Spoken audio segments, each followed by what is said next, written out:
राजस्थान में भजनलाल सरकार के हालिया फैसले ने न केवल प्रदेश के लोगों को नाराज किया है बल्कि राजनीतिक विवाद भी छेड़ दिया है। गहलोत सरकार के कार्यकाल में बनाए गए 9 जिलों को रद्द करने के बाद विरोध और बयानबाजी का दौर और ज्यादा तेज हो गया है। राजस्थान के कई ऐसे जिले हैं और कई ऐसे संभाग हैं जिनके निरस्त होने के बाद लगातार लोगों का विरोध देखने को मिल रहा है। आज उसी को लेकर हम हमारी आज की चर्चा को आगे बढ़ाने वाले हैं। तो आज का जो हमारा चर्चा का विषय है वो ये है कि 9 जिले खत्म और राजनीति हुई शुरू। तो हमारे साथ फिलहाल कांग्रेस से प्रवक्ता के रूप में गोविंद कृष्णा हमारे साथ जुड़े हैं। गोविंद जी, बहुत बहुत स्वागत है आपका पंजाब केसरी राजस्थान में। जी नमस्कार। क्या कुछ कहेंगे, जिलों को लेकर बड़ा फैसला हुआ, कांग्रेस पार्टी की अपनी बड़ी नाराजगी देखने को मिल रही है, क्या कुछ कहेंगे? देखिए, नाराजगी कांग्रेस पार्टी की नहीं बल्कि जनता की भी नाराजगी देखने को इस सरकार को मिल रही है। पहली चीज। दूसरी बात, हमारी पूर्ववर्ती कांग्रेस सरकार ने 9 जिले जो इन्होंने हटाए हैं वो, और बाकी जो जिले बनाए थे, साथ ही 3 संभाग बनाए थे, वो पूरी एक प्रक्रिया जो होती है, प्रशासनिक प्रक्रिया होती है, उसके तहत पूरा मैपिंग किया गया था और जो मापदंड थे वो पूरे तय करने के बाद उनको जिला और ये संभाग बनाए गए थे। लेकिन ये कहीं ना कहीं एक द्वेषता जिसको हम कह सकते हैं, आपने देखा होगा, मैंने कई समाचार पत्रों में भी देखा है और हमने भी इस चीज के बारे में पूरा जानकारी प्राप्त की है कि जहां पर लोकसभा चुनाव में जिन जिन क्षेत्रों में भाजपा को उनकी सोच के अनुसार जो मैंडेट नहीं मिला, जो परिणाम नहीं मिला, उसी से वो नाराज होके कहें या फिर उन्होंने एक बदले की कार्रवाई करते हुए उन्हीं जिलों को और उन्हीं संभागों को इन्होंने खत्म किया है। क्योंकि चूंकि मैं थोड़ा सा आपको जानकारी के लिए बता दूं जी। कि पिछले दिनों ही इनके जो मंत्री है झाबर सिंह खर्रा, राजस्थान सरकार में मंत्री है, उन्होंने एक कार्यक्रम के दौरान एक स्टेटमेंट भी दिया था कि सीकर, चूरू और झुंझुनू की जनता को परिणाम भुगतने पड़ेंगे। और वो परिणाम आए। इन्होंने देखिए नीम का थाना जो जिला था उसको हटा दिया, इन्होंने सीकर जो संभाग बना था इसको हटा दिया। तो ये पूरी, मैं तो यही कहूंगा कि पूरा एक द्वेषतापूर्ण कार्रवाई है जो प्रदेश की जनता के साथ इन्होंने कुटारा घात किया है। क्योंकि सीकर जो संभाग के एक दायरे में पूरी तरह से आता था, क्योंकि एजुकेशन से काफी जुड़ा हुआ है। सीकर का कोटा के बाद दूसरा नंबर पहले आता था, अब जी। 1 नंबर पे सीकर शिक्षा में है। आप चिकित्सा में देख लीजिए, फिर अपन बात करेंगे कृषि में, यहाँ का जो प्याज है वो भी बहुत प्रसिद्ध है सीकर जिले का। तो उस आधार पे ये संभाग हटाना ये एक द्वेषतापूर्ण कार्रवाई है। और ये सरकार जो डबल इंजन की सरकार है, जब हमारे पूर्व प्रधानमंत्री मनमोहन सिंह जी का देहांत हो गया था, उस दौरान राजकीय जो शोक घोषित हुआ था 7 दिन का, उस दौरान इन्होंने इस कार्रवाई को अंजाम दिया है। तो जनता तो नाराज है ही है। बाकी पूरे प्रदेश में हम भी इसको लेकर आंदोलन करेंगे, लेकिन 7 दिन तक अभी जिस तरह का वो अवकाश है राजनीतिक भी, हमारे इतना बड़ा हमने एक नेता खोया है, तो उसको लेकर हम 7 दिन बाद कार्रवाई करेंगे। बीजेपी से प्रवक्ता के रूप में मेरे साथ जुड़े हुए हैं राजेश जी। राजेश जी, आपका बहुत बहुत स्वागत है पंजाब केसरी में। नमस्कार। जी, क्या कुछ कहेंगे आज के विषय को लेकर? 9 जिले खत्म हुए, राजनीति शुरू हो गई, क्या कुछ कहेंगे ओपनिंग नोट में? मैं एंकर महोदय आपसे यही कहना चाहूंगा कि ये जो पिछले 40 साल जब से चुनाव प्रारंभ हुए, उन 40 सालों में अशोक गहलोत जी 3 बार मुख्यमंत्री रहे 15 साल से। उन्होंने आज तक तो इन जिलों की सुध नहीं ली। अब चुनाव के सिर्फ 6 महीने पहले इन्होंने जिले बनाए, और वो जिले भी क्या बनाए, केवल घोषणाएं करके रह गए। क्योंकि आपने देखा होगा, पूर्व चीफ चीफ सेक्रेटरी के स्टेटमेंट भी आए थे कि केवल घोषणा करने से काम नहीं होता, उसको इम्प्लाइड भी करना पड़ता है। उसके लिए आपको ये देखना पड़ेगा कि वहाँ आर्थिक संसाधन कितने हैं, कितना क्या स्ट्रक्चर है, क्या जी। कितने लोगों को वहाँ नौकरी देनी पड़ेगी। इन सारी चीजों को विश्लेषण करने के पश्चात ही घोषणा करनी चाहिए। अब चूंकि हमने फिर भी, इन्होंने जो जिले बनाए थे उन पे वापस हमने 2 समितियां बनाई। एक तो हमने बनाई मंत्रिमंडलीय गठित समिति, और एक बनाई हमने हमारे पूर्व चीफ सेक्रेटरी उनके नेतृत्व में। उनकी जो रिपोर्ट आई वो हमने हमारे मंत्रिमंडल उप कमेटी में भेजी। उसके बाद ये पता है, ये निष्कर्ष निकला कि हम कुछ जिले इसमें से हटा सकते हैं और कुछ जिले संभाग हटा सकते हैं। उसके बाद फिर हमें जो जनता के पूरे राजस्थान को देखते हुए 8 करोड़ जनता की भावनाओं के मद्देनजर रखते हुए हमने फिर ये परिवर्तन किया और ये नए जिले बनाए। लेकिन लगातार इस तरीके के आरोप लग रहे हैं कि जो बीजेपी सरकार है, बीजेपी सरकार ने अपने राजनीतिक लाभ को इसमें ज्यादा देखा है और सत्ता जो है अस्तित्व में रहना चाहती है, जिसके चलते ये सब किया गया। देखिए, अगर हमें कोई राजनीतिक लाभ होता, अभी कोई चुनाव ही नहीं राजस्थान में।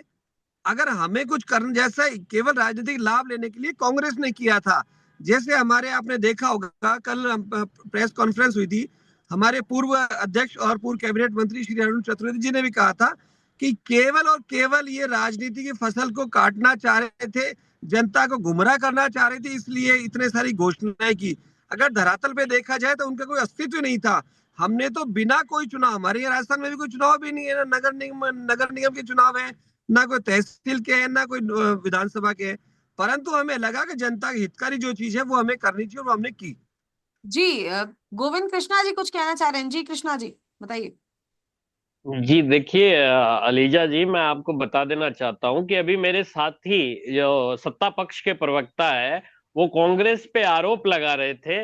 मेरा आपके माध्यम से इनसे सबसे बड़ा सवाल तो यही है कि पहले तो ये जवाब दें कि जहां इनको लोकसभा में अच्छे परिणाम नहीं मिले, उन्हीं जिलों को क्यों हटाया गया।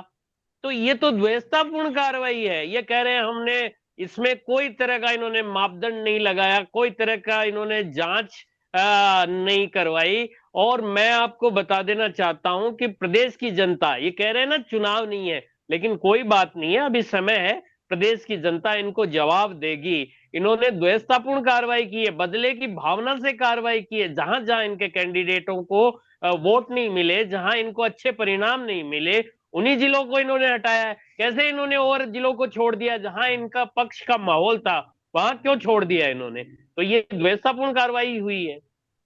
जी ऐसे आरोप लग रहे हैं फिलहाल राजेश जी, जैसा कि अभी गोविंद कृष्णा जी ने अभी चर्चा के दौरान कहा कि कुछ समय पहले झावर सिंह खर्रा जी का एक स्टेटमेंट सामने आया था जिसमें उन्होंने बकायदा मंच से संबोधन के दौरान कहा था कि सीकर को, चूरू को आने वाले समय में परिणाम देखने को मिलेंगे। तो क्या ये जो जिले जो हटाए गए हैं, 9 जिले जो हटाए गए हैं, क्या कुछ वास्तविकता में उसी का परिणाम है? और जिस तरीके के जो आरोप लग रहे हैं, क्या ये सच है? इसके पीछे की सच्चाई क्या है? देखिए, हम भारतीय जनता पार्टी भजनलाल सरकार जब राजस्थान में आई है तो हम जी सुशासन देने आए हैं, हम युवाओं को रोजगार देने आए, महिलाओं को सुरक्षा देने आए। हम राजनीतिक कोई कार्रवाई नहीं करते और हमें कोई राजनीतिक लाभ लेना भी नहीं है। राजनीतिक लाभ ली कांग्रेस वालों ने, परंतु जनता ने उनको उल्टा मुंह दिखा दिया, उनको शीशा दिखा दिया कि आपने जी पूरे 5 साल में केवल महिलाओं पे अत्याचार किए, युवाओं की नौकरी खा गए, पेपर लीक किए। किसी भी दृष्टि से, मतलब हम यूं कह सकते हैं, कोई भी ऐसा दृष्टिकोण, कोई भी ऐसा मानवता वाला ऐसा कोई कार्य नहीं किया जिससे जनता की हितकारी हो। और इसीलिए राजस्थान की जनता, 8 करोड़ जनता ने उन्हें नकार दिया। अब चूंकि राजस्थान की जनता ने भजनलाल सरकार पे, बीजेपी सरकार पे यकीन किया है, तो मैं आपके चैनल के माध्यम से पूरे राजस्थान के वासियों को कह देना चाहता हूं और ये जी आश्वस्त करना चाहता हूं कि राजस्थान अब एक विकसित राज्य की ओर बढ़ चला है। और शीघ्र, अति शीघ्र देखना, ये अभी तो 1 साल ही हुआ है, धीरे धीरे सभी जगह पे, चाहे नौकरियां हो, युवा महिलाओं की सुरक्षा हो, सभी एक अच्छा परिप्रेक्ष्य, एक अच्छा माहौल इस राजस्थान में देखने को मिलेगा।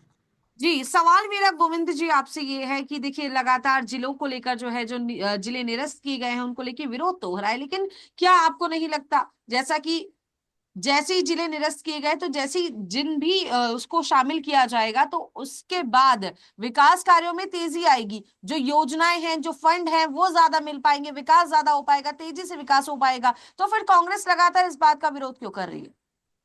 देखिए लीजा जी, इनको विकास करना होता तो पिछले 1 साल से इनकी सरकार है, विकास के नाम पे इन्होंने जनता को गुमराह किया है, प्रदेश की जनता को गुमराह किया है। फिर मैं वही बात दोहराऊंगा, अभी सत्ता पक्ष के प्रवक्ता कह रहे थे कि कांग्रेस ने युवाओं को रोजगार नहीं दिया, हम युवाओं की बात कर रहे हैं। मैं बार बार आपके चैनल के माध्यम से भी ये जी बात उठा चुका हूं जी कि हमारी पूर्ववर्ती कांग्रेस सरकार ने करीब 5,000 युवाओं को रोजगार दिया था, राजीव गांधी युवा मित्र करके हमने लगाए थे। जी इन्होंने, इनकी सरकार, भजन लाल की सरकार बनते ही एक आदेश के साथ उन 5,000 युवाओं को बेरोजगार कर दिया। वो सड़कों पर आंदोलन कर रहे थे, 1 साल हो गए अभी भी आंदोलन कर रहे हैं, लेकिन इनकी सरकार का एक नुमाइंदा भी वहां उस आंदोलन में उनकी बात सुनने नहीं गया। जब उसमें शामिल जो बहन बेटियां थी, उन्होंने, जब किरोड़ी लाल जी जब इनके मंत्री है, जो युवाओं की बात करते थे, जो रोजगार के लिए मांग उठाते थे, उनके घर पे वो गए, उन्होंने वहां अपनी बात कहने की प्रयास किया, तो उनको वहां से इतनी बुरी तरह से इस राजस्थान की पुलिस की जो कार्रवाई है वो की गई, उन्हें गाड़ियों में डाल डाल के वहां से ले जाया गया। अब लेकिन चलिए इन्हीं के आप राजीव मुख्यमंत्री जी, गांधी जी एक मिनट मेरी बात सुनिए। अभी इन्हीं जी के मुख्यमंत्री अटल बिहारी वाजपेयी जी की जयंती पे 11,000 अटल युवा अटल जो भी जो है अटल अटल सेवा प्रेरक केंद्र। लगा रहे हैं, हाँ। उनकी इन्होंने घोषणा की। लेकिन हमारे वो जो हमारी सरकार में जो युवा मित्र लगे थे, उन्होंने बार बार ये कहा कि साहब योजनाओं का नाम बदल दीजिएगा, लेकिन हमें रोजगार दीजिएगा। लेकिन इनकी सरकार ने एक भी नहीं सुनी। तो ये किस किस आधार पे और किस बिना पे ये कह रहे हैं कि हम रोजगार दे रहे हैं युवाओं को? ये चीज मुझे समझ से परे है। मैं आपके माध्यम से इनसे सवाल करना चाहता हूँ। जी क्या कुछ कहेंगे राजेश जी? मैं इनकी बात का जवाब दूं, ये तो युवाओं की बात करना ही नहीं चाहिए इनको तो, क्योंकि इनके कांग्रेस सरकार के समय 17 पेपर लीक हुए हैं। मतलब एक भी ऐसा एग्जाम नहीं हुआ जिसमें ये 5 साल में युवाओं को नौकरी मिली हो। और ये केवल ठेके ठेके वाली नौकरी की बात करें, साहब के कॉन्ट्रैक्ट पे कांग्रेस ने लगाया था और बीजेपी वालों ने हटा दिया। अरे आप तो परमानेंट नौकरी की बात किया करो ना। परंतु आपको तो केवल भ्रष्टाचार करना था, युवाओं को नौकरी देनी नहीं थी, महिलाओं पे असुरक्षा थी। इतने मतलब राजस्थान चरम पे चला गया था। जी सवाल मेरा आपसे है राजेश जी, अभी जैसे ही ये घोषणा हुई कि 9 जिलों को निरस्त करने की बात की गई, कुछ संभाग भी हटाए गए, तो एक अनाउंसमेंट हुआ या फिर ये कहें कि पीसीसी जो चीफ है गोविंद सिंह डोटासरा, उन्होंने एक ऐलान किया कि जैसे ही कांग्रेस की सरकार आएगी दोबारा से इन जिलों को अस्तित्व में लाया जाएगा। सवाल ये है कि लगातार इस तरीके से जिलों को बनाना फिर उन्हें निरस्त करना, कहीं ना कहीं जनता के बीच में इस तरीके से जिलों को बनाना हटाना कहीं ना कहीं जनता का नुकसान है। लड़ाई बीजेपी सरकार की कांग्रेस सरकार की है, जनता क्यों सफर करे? पिछले पिछले 5 साल में यदि कांग्रेस सरकार युवा का, महिला की सुरक्षा और अन्य कोई कार्य करते, नौकरियों कार्य करते, तो हो सकता है भविष्य में कांग्रेस सरकार आने की संभावना बनती। परंतु ऐसे ऐसे इन्होंने कार्य किया, मुझे नहीं लगता भविष्य में कांग्रेस सरकार बनेगी। और गोविंद डोटासरा जी, अब सपनों से जाग जाइए, अब आपकी कांग्रेस सरकार कभी नहीं आनी। क्योंकि उसके पीछे कारण ये भी एक भजनलाल सरकार, राजस्थान की वर्तमान बीजेपी सरकार युवाओं और महिलाओं और बच्चों और सभी के सुरक्षा के लिए हिताहत काम कर रही है। और शीघ्र अतिशीघ्र ये जितने भी ये बड़ बोले हैं डोटासरा जी, इनकी बोली बंद होगी और राजस्थान की जनता खुशहाली की ओर बढ़ेगी। जी क्या कुछ कह रहे हैं गोविंद कृष्णा जी? देखिए, ये अभी बात कर रहे थे कि इन्होंने रोजगार नहीं दिया। लीजा जी, मैं आपके माध्यम से इनको बताना चाहता हूं कि पूर्ववर्ती कांग्रेस सरकार ने करीब 3.5 लाख से भी ज्यादा रोजगार दिए हैं। इनकी सरकार ने, जब इनकी सरकार बनी थी राजस्थान में, तब इन्होंने कहा था कि हम हर साल 1 लाख रोजगार देंगे। वो 1 लाख अभी रोजगार प्रवक्ता धरातल पे महोदय कहीं नहीं इंतजार दिखा करो, है। अभी 1 साल ही सिर्फ हुआ है। सिर्फ घोषणा हुई है। एक आप साल हो गई है रोजगार की राजेश बात जी, कर रहे हैं गोविंद एक कृष्णा जी, साल हो आप गई रोजगार है की बात कर रहे हैं, आप जी। रोजगार की बात कर रहे हैं, फिर जनता ने सिरे से क्यों नकार दिया कांग्रेस सरकार को? इस बार राजस्थान में कांग्रेस पार्टी आ ही नहीं पाई, सिरे से नकार दिया गया। यहाँ तक कि उपचुनाव के अंदर की अगर बात की जाए, 7 सीटों पर उपचुनाव हुए, उपचुनावों से भी जनता ने नकार दिया कांग्रेस पार्टी को। गहलोत सरकार योजनाएं लेके आई थी, तो वो योजनाओं का लाभ यदि जनता को मिलता है या जनता वाकई खुश होती कांग्रेस पार्टी के कार्यकाल से, तो क्यों जनता ने उन्हें नकार दिया? देखिए लीजा जी, मैं आपको बता दूं, कांग्रेस पार्टी को जनता ने नहीं नकारा है। जनता ने तो, आपने लोकसभा चुनाव में देखा होगा, हम मानते हैं कि विधानसभा चुनाव में हमारा परिणाम हमने जो सोचा था उसके अनुरूप नहीं आया। वो कुछ कमियां खामियां रही है, उसमें हम सुधार करेंगे। और लेकिन लोकसभा चुनाव में जिस तरह का परिणाम आया, भाजपा का ये था कि हम 400 पार का इन्होंने नारा दिया था, जी लेकिन राजस्थान में इनको मुंह की खानी पड़ी थी। और उसी उसी खीज से या उसी गुस्से से इन्होंने बदले की कार्रवाई करते हुए जहां जहां इनको मैंडेट, इनके परिणाम, इनके जो सोच थी उसके अनुरूप नहीं मिला, उन्हीं जिलों को हटाया गया है। और वही 3 संभाग है जिनमें इनको मुंह की खानी पड़ी, उनको हटाया गया है। और ये जी कह रहे हैं कि सारी व्यवस्थाएं हो गई थी, संभाग कार्यालय खुल गए थे, अधिकारी लग गए थे, लेकिन इन्होंने बदले की कार्रवाई की। जी, क्या कुछ कहेंगे राजेश जी? मैं इनको ये कहता हूँ, राजस्थान की जनता और कांग्रेस सरकार एक सकारात्मक रुख रखना चाहिए। कभी भी नेगेटिव सोच नहीं रखनी चाहिए राजनीति में। जैसे ये कह रहे हैं, गोविंद डोटासरा जी कह रहे हैं कि साहब हमारी सरकार आएगी तो हम वापस कर देंगे। अरे पहले आप स्ट्रक्चर तो देखिए, आपके पास आर्थिक संसाधन कितने हैं, वित्तीय संसाधन कितने हैं, उसके बाद में कोई चीज की घोषणाएं की जानी चाहिए। परंतु कांग्रेस का काम पहले भी ये था, घोषणा घोषणा घोषणा, और आप भविष्य में भी घोषणाएं करते रहेंगे। अरे लेकिन जमीन जो पर रह के जनता काम करना विरोध चाहिए। कर रही है राजेश जी, जो जनता सड़कों पर उतरकर विरोध कर रही है जिन जिलों के निरस्त होने पर, जनता का ये कहना है कि हमारे साथ कहीं ना कहीं हमारे साथ धोखा हुआ। हमें हमारे लिए पहले जो है हम लंबे समय से प्रयास कर रहे थे जिला बनाया जाए, जिला बना, फिर जिला वापस जो है छीन लिया गया, उसे निरस्त कर दिया गया। तो कहीं ना कहीं जो है हमें ठगा हुआ सा महसूस हो रहा है। इस तरीके के स्टेटमेंट जो है लोगों के सामने आ रहे हैं। देखिए, मैं एक छोटा सा उदाहरण देता हूँ आपको। दूदू, जिसको कांग्रेस सरकार ने जिला बना दिया था, वो 1 साल पहले ही तहसील बना था और उसको जिला बना दिया। उसकी तो इतनी जनसंख्या ही नहीं है, उतना उसका क्षेत्रफल ही नहीं है। मेरा ऐसा मानना है, कांग्रेस और कांग्रेस के प्रवक्ता, कांग्रेस के सारे पदाधिकारियों को देखना चाहिए कि क्या मापदंड होते हैं एक जिला बनाने के लिए। उसके लिए क्या क्या संसाधन होते हैं, कितना एरिया होती है, कितनी जनसंख्या होती है, उसके बाद में जिले घोषणा करना चाहिए। ऐसा नहीं कि एक साथ ही इन्होंने 41, मतलब 30, जो भी जितने भी जिले बनाए वो बना दिए, संभाग बना दिए, जबकि वास्तविकता में तो इतनी जरूरत ही नहीं थी। जी, एक सवाल मेरा आपसे यह है, लगातार जैसे ही जिलों को निरस्त किया गया, एक सवाल सबसे पहला ये उठा कि भजनलाल शर्मा ने खुद के गृह जिले को तो बचा लिया, वहां पे उनको जो अपने लिए करना था वो उन्होंने कर लिया, लेकिन प्रेमचंद बैरवा वहीं के वहीं रह गए। वो देखिए, खुद के अगर लिए अपन कुछ ये, नहीं कर पाए, खुद के हाँ, क्षेत्र के लोगों के लिए कुछ नहीं कर पाए। यही यही मैं कहना चाहता हूँ। उस कमेटी के अंदर प्रेमचंद बैरवा हमारे उप मुख्यमंत्री भी थे। अगर वो चाहते, उनको ये लगता कि हमें केवल राजनीतिक लाभ ही लेना है, तो वो उसको भी जिला बना सकते थे, परंतु उन्होंने उसको बात को नकारा। उन्होंने जो एक्चुअल जो पोजीशन है उसके अनुसार जहां जहां जिले की जरूरत थी वहां जी, वहां जिले बनाए। सवाल। जी, क्या कुछ कहेंगे कृष्णा जी? आप कुछ कहना चाह रहे हैं? देखिए, ये बात कर रहे हैं दूदू की। मैं सीकर जिले से आता हूं और मैं बात करूं नीमका थाना की और सीकर संभाग की। इनकी जानकारी के लिए बता दूं कि नीमका थाना में पिछले कई वर्षों से ये मांग उठ रही थी कि इसको जिला बनाया जाए। वहां के कांग्रेस के नेताओं ने और अन्य वहां के जो स्थानीय समाज सेवी है, उन्होंने जयपुर तक पद यात्रा की, उन्होंने काफी जतन किए थे, तब जाके ये जिला बना था। और सीकर संभाग के लिए भी काफी दिनों से मांग उठ रही थी, तब ये सीकर संभाग बना था। इन्होंने एक झटके में आदेश निकाल दिया कि भाई ये अब संभाग नहीं रहेगा, ये जिला नहीं रहेगा।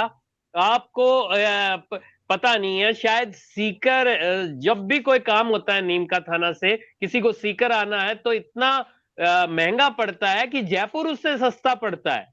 तो आप बताइए, ऐसी स्थिति में वहां के लोगों को ठगा गया है। उन लोगों के साथ इन्होंने कुठाराघात किया है, क्योंकि वहां बीजेपी नहीं जीती, इसलिए इन्होंने बदले की कार्रवाई की है। चलिए दोबारा से फिर एक सा इनके पास। आपसे एक और सवाल पूछ लेते हैं सर कि जी। जैसा कि गोविंद सिंह डोटासरा का स्टेटमेंट सामने आया कि उनकी सरकार आएगी, जब कांग्रेस सरकार आएगी तो कांग्रेस सरकार फिर से जिलों को अस्तित्व में लेके आएगी, तो क्या लगता है कि एक बड़ी धनराशि, एक बड़ा खर्चा होगा, एक बड़ा पैसा लगेगा, तो कहीं ना कहीं वो पैसा भी जनता से ही वसूलने का काम किया जाएगा? तो क्या लगता है बार बार जिले बनाना फिर निरस्त करना, कांग्रेस सरकार आती है वो जिले बनाती है, बीजेपी निरस्त कर देती है, तो नुकसान तो कहीं ना कहीं जनता का हो रहा है। जनता अपनी जेब से पैसा भर रही है, उस पैसे का भुगतान कौन करेगा? जनता क्यों सफर करे? जी, देखिए, हमारी पूर्ववर्ती कांग्रेस सरकार ने जिले और संभाग बनाए। वो पूरे प्रशासनिक तौर पे, मैं पहले भी कह चुका हूं, मैपिंग करके पूरा डाटा इकट्ठा करके, और पूरी जो कमेटी बनी हुई थी उसी की रिपोर्ट के आधार पे जिले बनाए थे और संभाग बनाए थे। और वहां जो अधिकारियों के जो ऑफिस थे वो भी बन के तैयार हो गए, चाहे वो एसपी जिला बना है तो एसपी हो या संभाग बना है, वहां जैसे आईजी हैं, डीआईजी हैं और जो संभागीय आयुक्त है, सबके ऑफिस बन गए थे, सारे अधिकारियों को काम दे दिया गया था, सब अपने अपनी जगह में काम कर रहे थे। तो पैसा तो बार बार लगने का सवाल ही नहीं होता, क्योंकि सब कुछ बना हुआ है, बस ये घोषणा करनी है और अधिकारियों को वहां बैठाना है। लेकिन उससे जनता को कितना फायदा हो रहा है ये चीज भी आप समझिए। देखिए, जनता को एक तो कितनी दूर तक जाना पड़ता है किसी काम के लिए, एक वहीं वो काम हो रहा है तो जनता को फायदा हो रहा है। इन्होंने तो नुकसान करने का काम तो भाजपा ने किया है। भाजपा ने, मैं बार बार कह रहा हूं, बदले की कार्रवाई करते हुए जनता को ठगा है, जनता के साथ कुठाराघात किया है इन्होंने। राजेश जी, टीकाराम जूली नेता प्रतिपक्ष जो हैं, उनका एक स्टेटमेंट था कि सड़क से लेके सदन तक रेल बनाएंगे, क्या कुछ कहेंगे? मैं बीजेपी की यही रेल कहना बनाने की चाह रहा बात हूँ, कही है। कांग्रेस केवल और केवल घोषणा ही करती। यदि उनको ऐसा लगता था, माननीय पूर्व मुख्यमंत्री कांग्रेस के, जिसे अपन कहते हैं अशोक गहलोत जी, अगर उनको ऐसा लगता था कि अगर ये जिले बनाना आवश्यक था, संभाग बनाना आवश्यक था, तो चुनाव के 6 महीने पहले ही घोषणा क्यों करी?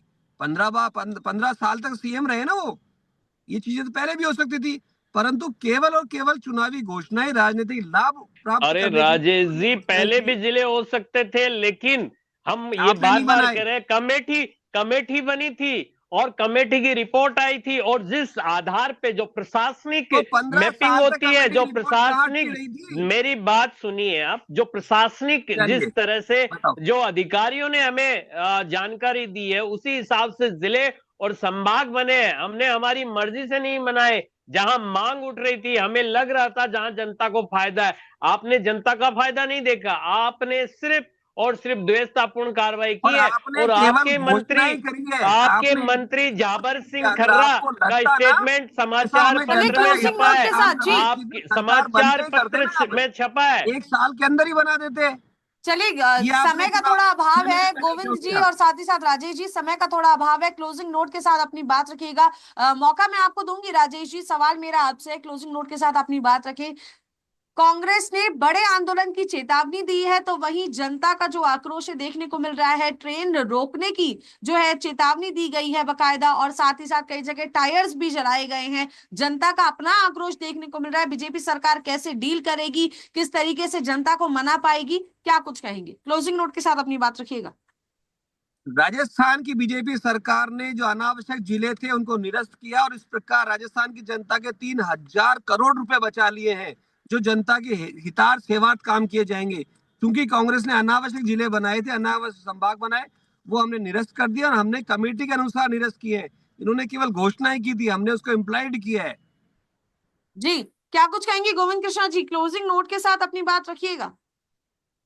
देखिए, अगला कदम क्या कुछ होने वाला है सरकार, कांग्रेस पार्टी का? जी देखिए, राजस्थान की भजन लाल सरकार ने जो ये निर्णय किया है, ये निर्णय बड़ा दुर्भाग्यपूर्ण निर्णय है, और हम इसकी कड़ी निंदा करते हैं, और प्रदेश की जनता की जो मांग है उसके हम साथ खड़े होंगे, और जल्द ही हम बड़ा आंदोलन करेंगे। और हमारे पीसीसी चीफ गोविंद सिंह डोटासरा जी और प्रतिपक्ष नेता टीकाराम जूली जी ने प्रेस कॉन्फ्रेंस में कह चुके हैं कि वो सदन में इनकी रेल बना देंगे, सड़क पे भी हम इनकी रेल बनाएंगे, और जनता के साथ हम जुड़कर आवाज को उठाएंगे। और हमारी पूर्ववर्ती जो सरकार है उनकी बहुत सारी योजनाओं को इन्होंने बंद किया है, बहुत सारी योजनाओं को कमजोर किया, उन सब के लिए हम लड़ाई लड़ेंगे, और इस सरकार को जी जनता की मांग को मानना पड़ेगा।